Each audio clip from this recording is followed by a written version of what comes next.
Hey everyone, Mr. MC here. This is a guide for round 1 of stage 1 of the Manufacturers Cup taking place at Deep Forest in reverse with the Group 3 cars. And as you can see, I'm in the Suzuki VGT, so Suzuki is my manufacturer, just trying things out for the fun of it and for the memes. But anyways, do be aware that there are 10 time slots for each round, and it's the last time slot that you do is the one that will count. So if you do slots 2, 3, and 4, the points from slot 4 is the one that will count. And also be aware that for this Manufacturers Cup season, there are 3 races total, and only your best one race is the one that will count.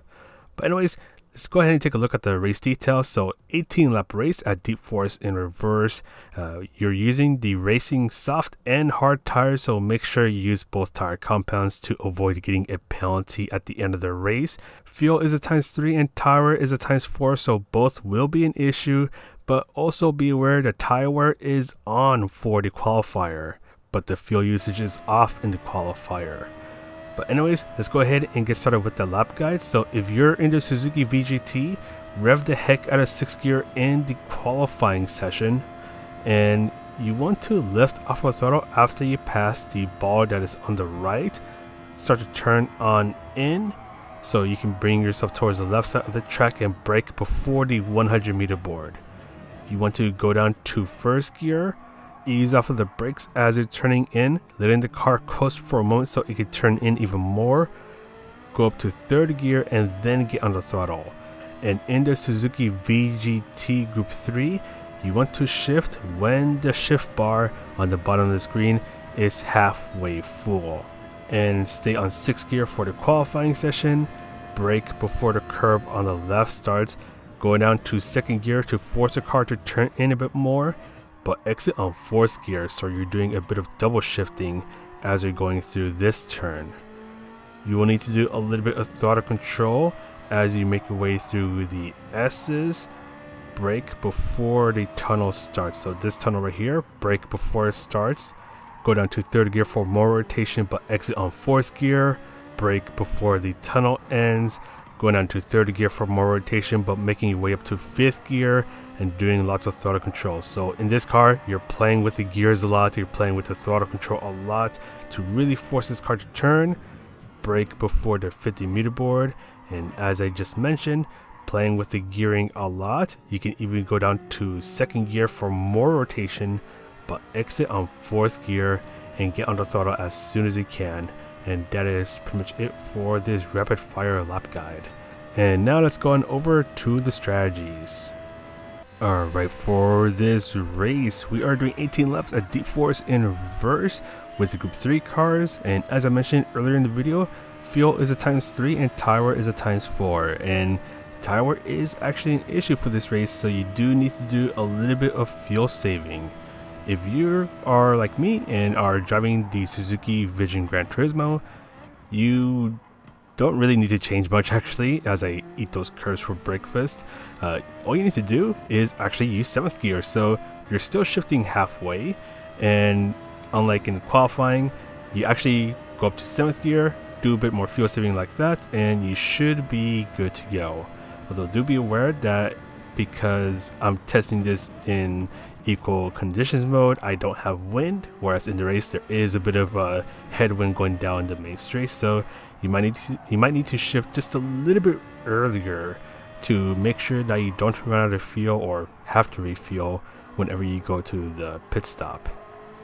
And with those big old long straights, slipstream is going to be especially useful in this race for fuel saving or for trying to go for overtakes. So do think about that as you go along this race, whether you want to stay behind someone and do a bit of fuel saving, or if you want to take advantage of the headwind, use a slipstream and try to go for the move. And for this clip right now, you're actually watching me do a one-stop race where I do 10 laps on the racing soft tires and 8 laps on the racing hard tires. So you basically try to go as many laps as you can on the racing soft tires. So average case scenario, 9 laps, best case scenario, 10 laps on the soft tires, and then you switch on over to the racing hard tires to get both tire requirements out of the way. So make sure you use both the soft and hard tires. But be aware that if you start on the soft tires, tire wear is going to be a bit of a pain because you have all that fuel in your car, and that fuel does make an effect on your tire wear because tire wear is going to be a bit higher, especially on those racing soft tires. So you can actually see that my tires at the end of lap 10, they're pretty much dead.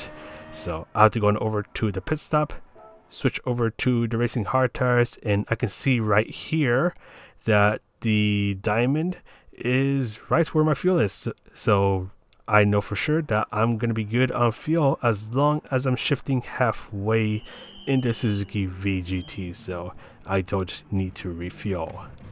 So as long as you don't refuel, your pit loss is going to be around 16 seconds. Some of you might be asking if a 2-stop can work for this race, and I'll actually get to that later in the video.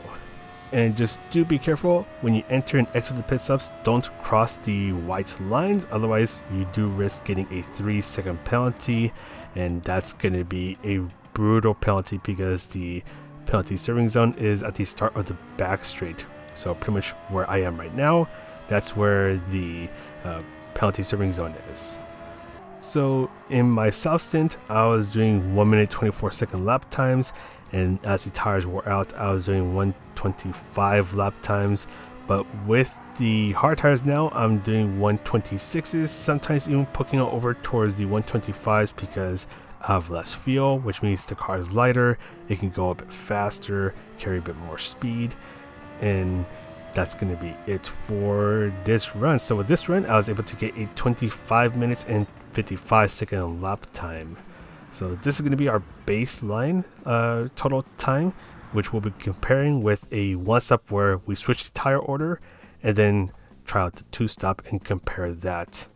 And I do think that trying out this strategy is going to be especially interesting for this race because fuel goes down pretty quickly, and because of that, that can actually affect how you approach certain strategies. So with this run, I'm going to do 8 laps on the racing hard tires first, and then do 10 laps on the racing soft tires.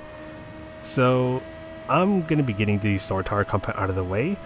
So if you're starting in the middle or in the back, you can start on the racing hard tires. But do be aware that some people in the front, especially if you're in a higher split, might be starting on the hard tires because when you switch over to the racing soft tires later on, you've used up quite a bit of fuel, which means your car is going to be lighter, you're going to be able to go faster, and with that lighter car, that means less tire wear, which means that your tires, your racing soft tires, will last a bit longer. So at the end of lap 8, I'm going to go ahead and pit on in, getting 1:26s again, even putting it into the 1:25s. And again, I know I'm good on fuel, so I don't need to refuel at all. Gonna get the racing hard tires out of the way right now and switch over to the racing soft tires. So end of lap 8, that's when I pitted. So now I'm going to go ahead and do the rest of the race on the racing soft tires and try to go as fast as I can. And especially with less fuel in the car, my tires will wear out a bit slower, so I can push for a bit longer compared to when I started on the racing soft tires. But in a moment, we're going to go ahead and skip on over towards the end of the race. So on my hard stint, I was getting 1:26s, a couple of 1:25s, and then on my soft stint, I was getting low 1:24s, almost getting a 1:23, but because my car is a bit lighter, my tires last a bit longer, which means that I can get a couple more fast lap times. And with this run, I was actually able to go even faster, even after getting the 1 second penalty because I went off track somewhere. So here it says I got a 25.52, but without the penalty, I would have gotten a 25.51. So nearly 4 seconds faster than if I started on the soft tires. So let's go ahead and see how the 2-stop compares. So we're going to go ahead and skip on over towards the end of lap 8 on my 2-stop run. So in this run, I'm going to go 8 laps on the soft tires, 9 laps on the soft tires, which is what I'm about to start, and then I'll only do 1 lap on the racing hard tires. So doing a double stint on the racing soft tires and just try to minimize my time on the racing hard tires. So Here is the thing about the two-stop, because on paper it does have some viability because I was able to get a 25-minute and 55-second run on a two-stop, but my problem or my worry with the two-stop actually has to do with the infield section of the track, which is the part that I'll be showing right now. And the thing is that yes, you're spending more time under racing soft tires, but it is incredibly easy to get held up through these sections of the track because this is pretty much a single file line area. So good luck trying to get around a hard tire user when you're on the soft tires without making an incident happen, in which that can be a bit difficult because, well, you're on a softer tire compound, they're on a harder tire compound, and they're not going to take you lying down. They're going to defend their position from you, and they're going to make life a living hell for you if you're trying to get around them. And if you get held up by them, you're just going to be losing a boatload of time.